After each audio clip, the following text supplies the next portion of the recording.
નમસ્કાર મિત્રો, વિડીયોમાં તમારું સ્વાગત છે। જી હા મિત્રો, અત્યારે હાલ કેરી ખાતા લોકો માટે મહત્વના સમાચાર સામે આવી રહ્યા છે। દેશભરમાં ઉનાળો શરૂ થઈ ગયો છે અને વધતા તાપમાનની સાથે થતી બીમારીઓ થવાની શક્યતાઓ રહે છે। આ સાથે જ લોકો કેટલીક વસ્તુઓ ખાવા પીવા માટે ઉનાળાની આતુરતાથી રાહ જુએ છે। તેમાંથી કેરી પણ એક એવું ફળ છે। જી હા મિત્રો, અત્યારે હાલ મોટા અને મહત્વના સમાચાર સામે આવી રહ્યા છે, જે માત્ર ઉનાળાની ઋતુની ઓળખ નહીં પરંતુ તેના સ્વાદ માટે પણ ખૂબ જ પસંદ કરવામાં આવે છે। સ્વાદની સાથે કેરી શરીર માટે જરૂરી અને પ્રકારના પોષક તત્વોથી ભરપૂર હોય છે। તેમાં વિટામિન એ અને સીની સાથે પર્યાપ્ત માત્રામાં ફાઇબર અને પ્રોટીન મળી આવે છે। જી હા મિત્રો, અત્યારે હાલ મોટા સમાચાર સામે આવી રહ્યા છે।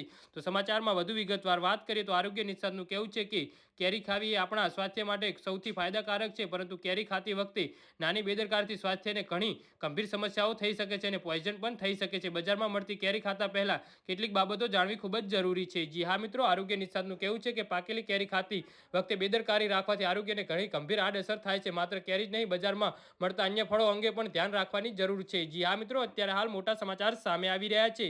મોટાભાગના ફળોને પકાવવા માટે અકુદરતી પદ્ધતિઓનો ઉપયોગ થાય છે। આ માટે કેલ્શિયમ કાર્બોનેટ નામના રસાયણનો ઉપયોગ કરવામાં આવે છે, પરંતુ તેનો ઉપયોગ જોખમી છે અને તે સ્વાસ્થ્ય માટે પણ જોખમી છે। જી હા મિત્રો, તો આના વિશે તમારું શું કહેવું છે તો નીચે કોમેન્ટ બોક્સમાં જરૂરથી જણાવજો। ધન્યવાદ।